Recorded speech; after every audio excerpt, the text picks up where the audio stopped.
उस रात वो सिर्फ एक मंत्र पढ़ रहा था। ना कोई तंत्र, ना कोई हवन और ना ही किसी सिद्धि को पाने की इच्छा। फिर भी रात 3:17 पर उसे यह एहसास होता है कि उसके रूम में उसके अलावा भी कोई मौजूद है। हवा अचानक भारी हो जाती है, दीपक की लो सीधी खड़ी हो जाती है और आवाजें तरह तरह की आने लगती हैं। उसने सिर्फ एक बात कही, मैंने उस रात पहली बार समझा कि कुछ मंत्र सुने नहीं जाते, वो जागृत होते हैं। लेकिन समझने वाली बात यह है और विचार करने वाली भी कि अगर गायत्री मंत्र इतना ज्यादा पावरफुल है तो आज तक किसी ऋषि मुनि ने क्यों उनको असहज होता है इनको शब्दों में समझा पाना।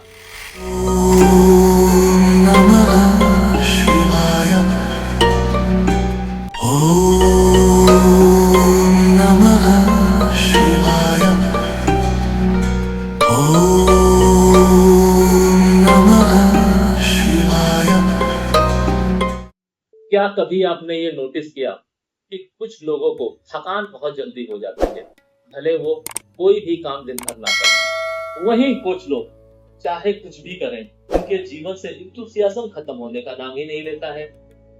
कुछ लोग के जीवन से रिश्ते, धन, ये सब कुछ एक बोझ बन जाता है।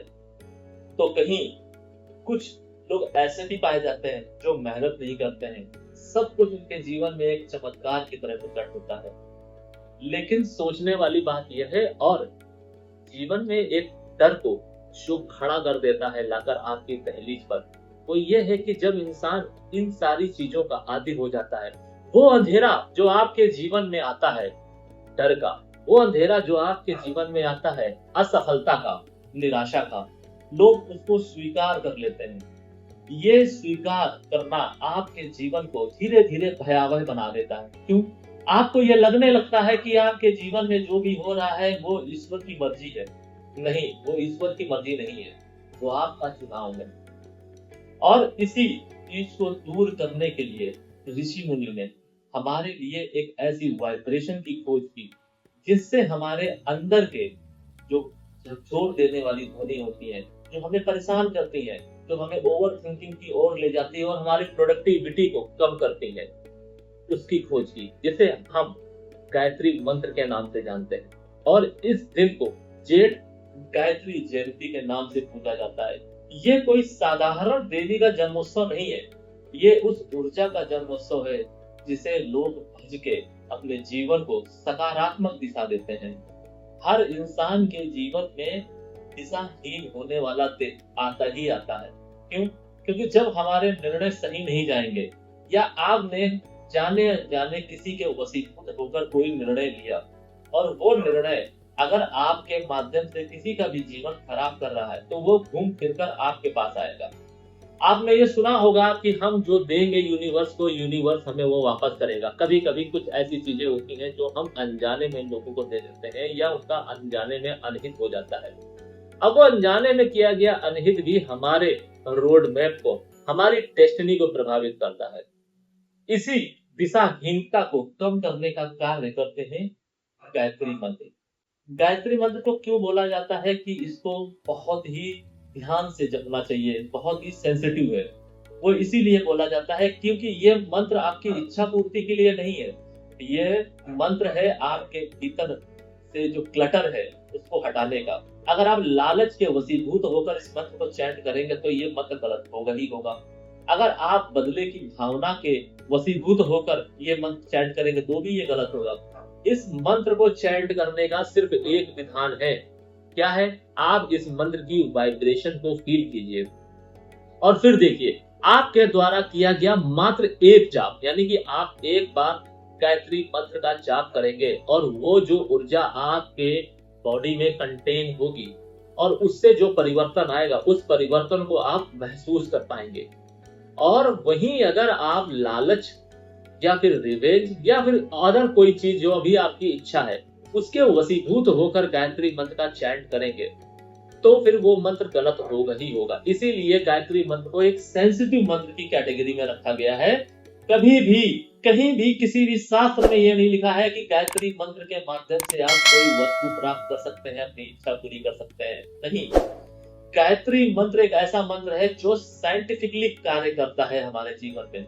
इसकी वाइब्रेशंस इतनी हाई है कि आपके जीवन में अगर कोई भी व्यक्ति डायबिटिक है या कोई भी व्यक्ति बीपी है, तो आप ये मान के चलिए कि अगर आप सही तरीके से इसकी वाइब्रेशन को फील करके ये मंत्र चैंट करेंगे तो आपको इन सारी बीमारियों में भी उसमें राहत मिलेगी। क्योंकि जो भी बीमारियां हमारे शरीर में लगती हैं वो ऊर्जा के असंतुलन की वजह से लगती हैं। अब वो कैसे होता है? गलत खान पान से, गलत दिनचर्या के माध्यम से। और जब हम ये करते हैं तो हमारे जीवन में आती है व्यवधान। गायत्री मंत्र के वाइब्रेशन हमारे जीवन में एक न्यूट्रलाइजेशन का कार्य करते हैं, जिससे हमारे जीवन में हमने जो गलतियां करी हैं और जो हमारे अंदर बदलाव आया है, उस बदलाव की वजह से जो हमें नुकसान हो रहा है या होने वाला है उसको वो न्यूट्रल करती है। Welcome celestial seekers to the cosmic journey where the stars align and destinies unfold. मैं यहाँ हूँ ताकि ब्रह्मांड के रहस्यों के माध्यम से आपको गाइड कर सकूं और ज्योतिष के ज्ञान से आगे का मार्ग प्रकाशित कर सकूं। एक समय की बात है, इंसान बलवान हो रहा था, धैर्य हो रहा था, लेकिन और ताकत अर्जित कर रहा था, लेकिन अंदर से खोखला होता जा रहा था। इस बात को एक महान ऋषि ने नोटिस किया। उनको यह एहसास हुआ कि एक समय ऐसा आएगा कि इंसान अपने बल और बुद्धि की वजह से दुनिया तो जीत लेगा, लेकिन अपनी चेतना से हार जाएगा, खुद से हार जाएगा। और जब उनको यह एहसास हुआ तो यह पल बहुत ही ज्यादा भयावह था, डरावना था। उन्होंने जागरण किया। जागरण कैसा? मंथन किया। मंथन कैसा? कि लोक कल्याण के लिए ऐसा क्या किया जाए कि जिससे इंसान खुद से ना हारे। आप सोचिए कि आज के समय में आपके पास धन है, रिश्ते हैं, लेकिन मोह नहीं है, अपनापन नहीं है, आपका मन नहीं लग रहा है और आप अपने आप से हार चुके हैं। तो क्या ये धन, क्या ये रिश्ते आपके किसी काम के हैं? बस इसी डर ने उस ऋषि को, उन ब्राह्मण को मजबूर कर दिया उस वाइब्रेशन को ढूंढने का जो आपकी चेतना को स्थिर रखने का कार्य करती है। उन्होंने हिमालय में जाके ऐसी जगह जहां पर आप ध्वनि सुन सकते हैं, अपनी धड़कन की ध्वनि सुन सकते हैं कई दिनों तक, ऐसी जगह उन्होंने चुनी और वहां पर बैठकर उन्होंने घनघोर तपस्या की।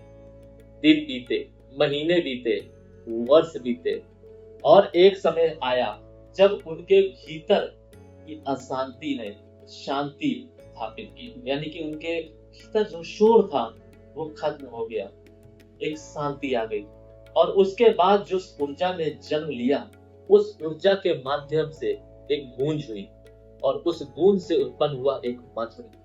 वो मंत्र साधारण नहीं था, वो मंत्र था गायत्री मंत्र।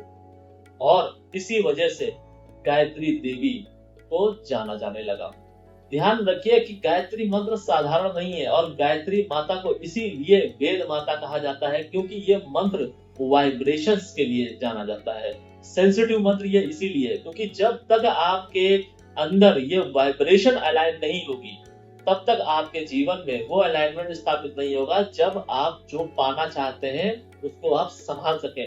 ये यूनिवर्स आपको तभी कोई चीज देता है जब आप उसे संभाल पाए। नहीं तो आप देखिए, अपने आस पड़ोस में देखिए, खुद के जीवन में झांक के देखिए, अपने परिवार में देखिए कि बहुत सारी ऐसी चीज आपके हाथ में आई होंगी और आने के बाद रेत की तरह फिसल गई होंगी। क्यों? क्योंकि आप उसे संभाल नहीं पाए। बहाने कोई भी हो सकते हैं, लेकिन सच्चाई यही है कि आप उसे संभाल नहीं पाए। और जब आप उसे संभाल नहीं पाएंगे तो कोई भी सुख, यानी कि जो भी चीज आपको मिली है उससे रिलेटेड सुख आपको नहीं मिलेगा। इसीलिए मंत्र क्या है, हवन यज्ञ क्या है, ये एक वाइब्रेशंस देती हैं, आपके फोकस को एनहांस करती हैं। जब तक आप कोई चीज संभाल नहीं पाएंगे आपको उसकी कामना नहीं करनी चाहिए, क्योंकि वो अगर आपको मिल भी जाएगी किसी व्यक्ति विशेष के माध्यम से, ईष्ट के माध्यम से या मंत्रों के माध्यम से, तो वो जैसे आई है वैसे ही चली जाएगी। अगर आपको कुछ भी प्राप्त करना है तो अपनी कल्पना शक्ति को बढ़ाइए, अपनी ऊर्जा शक्ति को बढ़ाइए और सोचिए कि आपको अगर वो वस्तु मिल गई, वो रिश्ता मिल गया या वो चीज जो भी आप चाहते हैं, कुछ भी हो सकती है, तो आप क्या उसे संभाल पाएंगे? अगर उत्तर मिले हाँ, तब समझ लीजिए कि यूनिवर्स रेडी हो गया है आपको वो देने के लिए। लेकिन अगर उत्तर मिल रहा है नहीं, तो समझ लीजिए कि तैयारी में कहीं ना कहीं कुछ ना कुछ कमी है और अब आपको लगना है उसके लिए प्रिपेयर होने के लिए तैयारी करना। ध्यान रखिए इस बात का कि गायत्री मंत्र जेठ गायत्री जयंती, जिसे हम जेठ गायत्री जयंती के नाम से जानते हैं, ये एक साधारण दिन नहीं है। इस दिन के माध्यम से आप अपने जीवन के अलाइनमेंट को पा सकते हैं और जैसा कि मैंने शुरुआत में कहा था कि एक अंधेरा स्थापित होता है, एक डर लगता है। वो कोई जादू टोने का डर नहीं था, कोई भूत प्रेत का भी डर नहीं था। वो डर किस चीज का था? मंत्र का। मंत्र की वाइब्रेशंस ऐसी होती हैं कि आपकी आत्मा आपके सामने साक्षात खड़ी हो जाती है, आपको अपनी धड़कन सुनाई देने लगती है, आपको वो समझ में आने लगता है जो अब तक सामान्य इंसानों की सोच के परे था। तो आपको ये समझना होगा मंत्र, स्पेशली गायत्री मंत्र, मैं आपको बता रहा हूँ आज से ही इसको इम्प्लीमेंट करना शुरू कीजिए। गायत्री मंत्र का चैंट चाहे आप घर में 1 या 3 बार ही कीजिए, मगर इसकी वाइब्रेशन को फील करके कीजिए। मेरा दावा है कि 90 डेज के अंदर इस मंत्र की वाइब्रेशन आपको वो ऊर्जा दे देगी कि आप चमत्कारिक रूप से इसको फील कर पाएंगे और मेरे पास वापस आए। फिर मैं आपको एक तरीका बताऊंगा कि किस तरीके से इस मंत्र को लेवरेज करके आप अपने जीवन में हार्मनी स्थापित कर सकते हैं। लेकिन शर्त बस इतनी है कि आपको इसकी वाइब्रेशन को फील करना है, जो ज्यादातर लोग नहीं कर पाते। एक सर्टेन टाइम के बाद में वो इससे दूर हो जाते हैं। आपने ये देखा होगा कि बहुत सारे लोग गायत्री मंत्र का चैंट करते हैं और एक सर्टेन टाइम के बाद वो इससे दूर हो जाते हैं। वो क्यों हो जाते हैं? क्योंकि वो किसी ना किसी विश या कोई ना कोई लालच के वशीभूत होकर करते हैं, या फिर वो किसी को देख कर करते हैं गायत्री मंत्र। हो सकता है किसी के जीवन में माता गायत्री अलाइंड हो तो उनके जीवन में मिराकल हो जाए, या ये भी हो सकता है, ऐसा देखा गया है कि लोग अपने घर में गायत्री यज्ञ करा के हार्मनी ले लेते हैं। ये भी एक आसान तरीका है गायत्री यज्ञ के माध्यम से।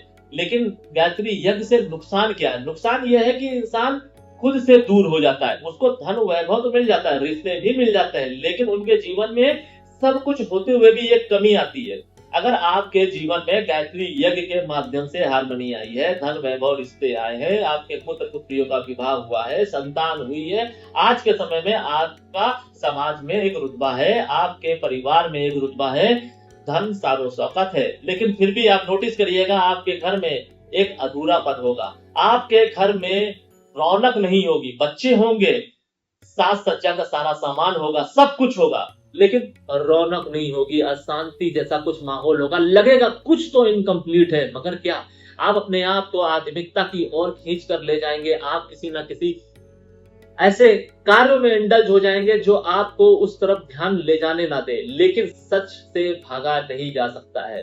क्यों? क्योंकि अगर आप गायत्री देवी या गायत्री माता के शरण में गए हैं तो इस वाइब्रेशन को भी फील करना सीखिए। एक बार आप दिन में कम से कम एक बार इस गायत्री मंत्र का चैंट कीजिए और इस वाइब्रेशन को अपने साथ अलाइन कीजिए। ये वाइब्रेशन आपके लिए बहुत ज्यादा इंपॉर्टेंट है। और जैसा कि मैंने आपको पिछले वीडियो में बताया है कि जब इंसान अपनी आत्मा से दूर होता है तो दिशा विहीन हो जाता है। गायत्री मंत्र वो एक ऑप्शन है, वो एक रास्ता है जो आपको आपकी आत्मा के साथ अलाइन करने के कार्य करता है। दिशा विहीन व्यक्ति कौन होते हैं? जो लोग स्वीकार कर लेते हैं, यानी कि जो लोग निराश हैं और स्वीकार कर लेते हैं कि ईश्वर की इच्छा है। ईश्वर की इच्छा कैसे हो सकती है? ये चुनाव तो आपने किया है। आज के समय में आप हारे हुए हैं और इस हार को आपने स्वीकार किया है। आज के समय में आपके मन में एक अंधेरा है, उस अंधेरे को आपने स्वीकार किया है, क्योंकि ईश्वर तो परम शक्ति है और उस परम शक्ति के आगे सब कुछ शून्य है। तो आप ये कहना चाह रहे हैं कि वो परम शक्ति जो दुनिया को सब कुछ देती है उसने आपके जीवन में कष्ट लिख दी है। सवाल यह है कि उसको आपके जीवन में कष्ट लिख के मिलेगा क्या? क्या आप उनके कॉम्पिटिटर हैं, या आप उनको अपना कॉम्पिटिटर समझ रहे हैं, या खुद को समझ रहे हैं? अगर ऐसा है तो आप मूर्ख हैं। आपको इस मूर्खता से बचना चाहिए और अपनी आत्मा से, जो आपका दिशा विहीन हुए हैं, जो अलाइनमेंट टूटा है, उसको स्थापित करना चाहिए। जो भी मैं आपको जयंती या तिथियां बता रहा हूं, उस तिथि और जयंती के माध्यम से जो भी रेमेडीज हैं, उस एक रेमेडी को भी अगर आप पकड़ लेंगे, या फिर हर एक तिथि के माध्यम से जो भी मैं रेमेडी, जो भी मैं चीजें बता रहा हूं, उसके माध्यम से उस एक दिन, उस एक देवी देवता के प्रति डेडिकेटेड अगर आपने कार्य कर लिया, तो आप मान के चलिए कि आप अपने साथ साथ अपने 7 पुस्तों के पाप को भी दूर कर पाएंगे। अगर आपके परिवार में किसी की अकाल मृत्यु हुई होगी, आपके पूर्वज भटक रहे होंगे, या पितृदोष जैसी समस्या होगी, तो आप उनको भी मुक्ति दे पाएंगे। आप सोचिए कि ऐसे बहुत सारे महान ऋषि हुए हैं, राजा मुनि हुए हैं, जिन्होंने अपने पितरों को मुक्ति देने के लिए क्या से क्या किया है, जिन्होंने अपने कुल को तारने के लिए, अपने कुल देवी देवता को अमर बनाने के लिए अमर बनाने का मतलब ये नहीं कि उनके देवी कुल देवी देवता अमर नहीं है, अमर बनाने का मतलब ये है कि उनके कुल का नाम अमर होना। उन्होंने क्या से क्या किया है। ऋषि विश्वामित्र जिन्होंने तपस्या करके गायत्री मंत्र की खोज की हमारे लिए, आप सोचिए कि इस दिन विश्वामित्र को कितना बड़ा पुण्य मिलता होगा। जो लोग जितने भी लोग हैं गायत्री मंत्र का जाप करते हैं और अपने जीवन में हारमोनी लेकर आते हैं। ध्यान रखिए, जिनके जीवन में हारमोनी आती है तभी उनके जीवन में प्रताप जाता है, क्योंकि ऋषि ब्राह्मण और जो एस्ट्रोलॉजर सही हैं वो तभी खुश होंगे या आपके पूर्वज कुल देवी देवता जब आपके कार्य सदगति को प्राप्त होंगे। लेकिन अगर आप उनके बताए हुए रास्ते को नहीं समझेंगे और बिना सोच समझ के कार्य करेंगे और उससे आपके परिवार की और आपकी दुर्गति होगी तो उनको भी कष्ट होगा। फिर वो चाहे आपके पितृ हों, आपके कुल देवी देवता हों या फिर मैं खुद ही क्यों ना हूं। आपको समझना चाहिए कि आपके जीवन में गायत्री माता, गायत्री मंत्र कितना ज्यादा इंपॉर्टेंट है और गायत्री जयंती के माध्यम से आप अपने जीवन के इन सारे अलाइनमेंट को स्थापित कर सकते हैं। इस दिन ध्यान रखिए, कोई लालच नहीं करना है, इस दिन कोई विश नहीं मांगनी है, बस एक दिन अपने आप को डेडिकेट करना है, अपने कुल के प्रति डेडिकेट होना है और अपने कुल देवी देवता के प्रति डेडिकेट होना है। क्या करना है आपको इस दिन उपाय? इस दिन आपको उठना है। अगर आप ब्रह्म मुहूर्त में उठ पाते हैं तो बहुत अच्छी बात है, नहीं तो 8 बजे से पहले आप उठ जाइए। सूर्योदय के बाद भी उठ सकते हैं, 8 बजे से पहले। आपको एक तांबे का पात्र लेना है, उसमें जल लेना है, थोड़ा सा गंगा जल डालना है, एक तुलसी पत्र डालना है और सूर्य को अर्घ देना है और 24 बार गायत्री मंत्र का चैंट करना है। यानी कि ये जल आपको इस हिसाब से नीचे गिराना है कि आप कम से कम 3 बार गायत्री माता का मंत्र चैंट कर लें। आपको सूर्य देव को नमन नहीं करना है और उसके बाद रेस्ट ऑफ का जो मंत्र है यानी कि 21 टाइम्स आपको हाथ ऊपर करके, लोटे को आपको नीचे रखना है और हाथ ऊपर करके 21 बार आपको गायत्री मंत्र का चैंट करना है। इससे क्या होगा? इससे आपका सबकॉन्शियस माइंड में जो क्लटर आया है, जो आप दिशाहीन हुए, ये आपके कॉन्शियस माइंड को क्लियरिटी देगा, जो कि हमारे जीवन में बहुत ज्यादा जरूरी है। आप सोचिए कि आपके फोन में अगर गार्बेज आता है तो आप उसे क्लीन करते हैं, आप अपने घर को क्लीन करते हैं, आप अपने थॉट्स को क्लीन करते हैं। तो फिर आप सोचिए कि आपके मन में नेगेटिविटी जो किसी न किसी माध्यम से आती है, आपकी असफलता के कारण हो, आपके होमलेस के कारण हो, आपके मित्रों के कारण हो, आपके परिवार के किसी व्यक्ति के कारण हो, इसको भी आपको साफ करना होगा। नहीं तो किसी न किसी समय, किसी न किसी टाइम में, जिस समय आपका बुरा समय चल रहा होगा या फिर नेगेटिव मारक या बाधक प्लैनेट आपके जीवन में हावी होंगे, उस समय ये क्लटर आपके लिए आपका विनाश बन सकता है। इसलिए इसको रिमूव करना बहुत ज्यादा जरूरी है। दूसरे उपाय के लिए आप क्या करना है? दूसरे उपाय में आपको रात्रि में एक घी का दिया प्रज्वलित करना है, उसमें 2 लौंग डालनी है और आपको 24 बार गायत्री मंत्र का जाप करना है, मगर ध्यान आपका दिए की लौ की तरफ होना चाहिए। ये क्या करेगा? ये आपके जीवन में फोकस लेके आएगा। आपके जीवन में आने वाले डिसीजन जब आप दोराहे पे खड़े हो सकते हैं उसमें क्लियरिटी लेके आएगा और आपको ये बताएगा कि ये कौन से डिसीजन में आप गलत हैं और आपके चेतना को जागृत करने के कार्य करती है ये रेमेडी। जब आपकी चेतना जागृत होगी तो आपको यह एहसास होगा कि आपने क्या गलतियां की हैं और जब आपको यह एहसास होगा तो आप उन गलतियों को ठीक कर पाएंगे, क्योंकि ऐसी कोई दुनिया में गलती नहीं है जो ठीक नहीं की जा सकती है और अगर जो ठीक नहीं हो सकता है वो पाप बनता है और पाप की सजा है।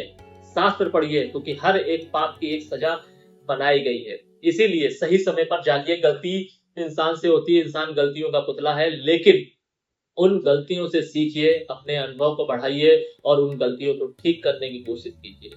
ये कर्तव्य बनता है अगर हमको ये मनुष्य योनि मिली हुई है। तीसरा उपाय क्या है? तीसरा उपाय के लिए आपको एक मिट्टी का पात्र लेना है और उसमें जल लेना है। इस जल को आपको चंद्रमा की रोशनी में रखना है। चंद्रमा की रोशनी में रखने के बाद आपको 24 बार गायत्री मंत्र का जाप करना है। ध्यान रखिए, ये संख्या बहुत ज्यादा इंपॉर्टेंट है। 24 बार, 24 टाइम, 24 टाइम्स आपको गायत्री मंत्र का जाप करना है और उसके बाद इस जल को आप किसी पेड़ में डाल सकते हैं। ध्यान रखिए कि ये क्या करेगा? ये आपके चंद्रमा को इनहेंस करेगा और जैसा कि मैं आपको बताता हूँ, मेरे जितने भी जातक है, जातिकाएं हैं, वो जानते हैं कि हमारे जीवन में जो हमारे निर्णय होते हैं वो चंद्रमा से रूल होते हैं और अगर चंद्रमा आपके साथ अलाइन होगा तो आपके निर्णय जरूर सही जाएंगे, क्योंकि जिस इंसान का चंद्रमा ठीक नहीं है उसके निर्णय गलत जाएंगे, वो दिशा विहीन है। इसीलिए चंद्रमा को ग्रहों की रानी कहा गया है और जब ये रानी बिगड़ती है तो पूरे के पूरे 9 ग्रह बिगड़ सकते हैं। आपको ये समझना होगा। मेरा चंद्रमा के ऊपर बना हुआ एक डेडिकेटेड वीडियो है जिसमें मैंने आपको बताया है कि चंद्रमा किस तरीके से बाकी के 8 ग्रहों के साथ मिलकर उनके जो टास्क है, उनके जो कार्य हैं, उनके साथ किस तरीके से मिलकर एक अलाइनमेंट सेट करते हैं, इससे हमारा जीवन प्रभावित होता है। इसलिए अगर आपने अपने जीवन में चंद्र को पकड़ लिया तो भी आप अपने जीवन में जो आपके जीवन में मारक या बाधक प्लानेट है उनको भी अपने साथ कहीं ना कहीं किसी ना किसी तरीके से अलाइन कर पाएंगे, यानी कि वो प्लानेट भी आपको कहीं ना कहीं किसी ना किसी तरीके से अपने मारक और बाधक तत्व को तो कम करेंगे और पॉजिटिव रिजल्ट देंगे वो अलग से। इस दिन आपको माता गायत्री के नाम से 11 दिए अवश्य जलाने चाहिए। किसी गरीब व्यक्ति को भोजन अवश्य कराना चाहिए। और ध्यान रखिए कि इस दिन अगर आपके घर में कोई बीमार व्यक्ति है तो उसके कान में आपको 24 बार गायत्री मंत्र का जाप अवश्य करना चाहिए, क्योंकि वो बीमार व्यक्ति हो सकता है गायत्री मंत्र का चैंट ना कर सके, हो सकता है वो चैंट करने में असमर्थ हो। और जैसा कि मैंने बोला कि ये चैंट हर इंसान को मेंटली और जब फिजिकली फिट हो तभी करना चाहिए, क्योंकि अगर आप मेंटली और फिजिकली फिट नहीं होंगे, फिजिकली फिट होना भी इंपॉर्टेंट है, मेंटली फिट होना भी इंपॉर्टेंट है। अगर आप मेंटली फिट नहीं है और आप ये चैंट कर रहे हैं तो हो सकता है मिड ऑफ द चैंट आपका दिमाग कहीं और चला जाए। आपका दिमाग अगर संतुलित नहीं हुआ तो इसकी वाइब्रेशन बदल जाएगी। तो होगा क्या, जो चीजें पॉजिटिव होनी चाहिए वो नेगेटिव हो जाएंगी, और जिससे आपको लगेगा कि गायत्री मंत्र चैंट करने से फायदा नहीं नुकसान होता, और आप एक गलत मैसेज कन्वे करेंगे अपने घर परिवार समाज के लिए। इसीलिए इस मंत्र को सेंसिटिवली हैंडल कीजिए। इसीलिए इस मंत्र को एक सेंसिटिव मंत्र कहा गया है, क्योंकि इसकी वाइब्रेशंस बहुत हाई हैं। इनकी वाइब्रेशन के माध्यम से अपने आप को दिशा दीजिए और अपने आप को अलाइन कीजिए, अपनी आत्मा को अलाइन कीजिए, क्योंकि आपका कर्तव्य आपकी आत्मा के साथ है, ना कि आप जो रिश्तों में जी रहे हैं उन रिश्तों के साथ है। वो सब सेकेंडरी है, आपकी आत्मा ही आपका साथ देगी। फिर आप चाहे इस योनि के बाद जिस भी योनि में जाएं, चाहे आप पशु योनि में जाए, पक्षी योनि में जाए या फिर कीड़ योनि में जाए, जिस भी योनि में आप जाएंगे यही आत्मा आपको मिलेगी। शरीर चेंज होगा, मुखौटा चेंज होगा, आपके थॉट्स चेंज होंगे, लेकिन आपकी आत्मा आपके साथ अलाइन रहेगी। वही आपका वफादार, ऑनेस्ट और लॉयल साथी है। इसलिए उसको अपने साथ अलाइन करके रखिए, क्योंकि अगर ये छूट गया तो आपके जीवन में आपने जो कुछ भी अर्जित किया है थ्रू आउट द पूजा पाठ, थ्रू आउट द एक्सपीरियंस, वो सब छूट जाएगा। और ये अनुभव ही आपको और आपके जो पूजा पाठ है जिसके माध्यम से आपने अपनी आत्मा को वजन दिया है, आपने अपनी आत्मा को तैयार किया है, जो भी ज्ञान आपने अर्जित किया है, यही आपको मोक्ष की ओर लेके जाएगा। आपके मोक्ष तक की जर्नी तय करने में जो सबसे ज्यादा आपकी मदद करेगी आपकी आत्मा करेगी। इसलिए अपनी आत्मा के साथ अपने अलाइनमेंट को डिसबैलेंस मत होने दीजिए। अगर कुछ ऐसा है इस वीडियो के माध्यम से जो आपको समझ में नहीं आया है तो आप हमें कमेंट करके पूछ सकते हैं। और इस दिन यानी कि गायत्री जयंती, जेठ गायत्री जयंती के माध्यम से अगर आपको स्पेसिफिकली रेमेडी जाननी है, अगर आप किसी प्रॉब्लम से त्रस्त हैं या आप अपने पुत्र या पुत्री की कुंडली का एनालिसिस कराना चाहते हैं, आप जानना चाहते हैं कि आपके जीवन में जो हो रहा है वो क्यों हो रहा है और इस क्यों से आपको बहुत ज्यादा भय लगने लगा है आपको और आप नए कदम नहीं रख पा रहे हैं, आपके जीवन में कुछ ऐसा हो रहा है जिसे आप समझना तो चाहते हैं लेकिन आप समझ नहीं पा रहे हैं, क्योंकि आपने उसे स्वीकार कर लिया है कहीं ना कहीं। हो सकता है अभी आपने इसको अपनी चेतना के माध्यम से स्वीकार किया हो, लेकिन पूर्णतया अभी स्वीकार करना बाकी हो। उसको पूर्णतया स्वीकार करने से पहले आपको अपनी चेतना को जरूर जगाना चाहिए, क्योंकि जब इंसान का बुरा समय आता है, इसीलिए कहा जाता है कि उसका विवेक, उसकी चेतना मर जाती है, और जब ये चेतना मरती है तब आपकी आत्मा ही सबसे पहले आपकी दुश्मन होती है, क्योंकि वो आपको आपके कंफर्ट जोन में लेके जाती है। क्या, क्यों, कैसे और क्या क्यों कैसे जब आता है तब आप हर एक पूजा पाठ छोड़ते हैं, हर वो व्यक्ति से दूर हो जाते हैं जो आपका वेलविशर है, आप उसको शत्रु बना लेते हैं और उनकी शरण में चले जाते हैं जो आपको दुख में देखना चाहते हैं या चाहती हैं।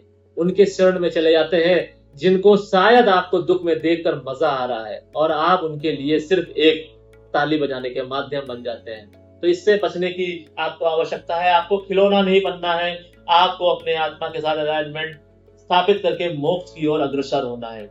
आज के लिए फिलहाल इतना ही। सेलेस्टियल एनर्जीज आपका मार्गदर्शन करें और आपके आगे के सफर को प्रकाशित करें। शरणम।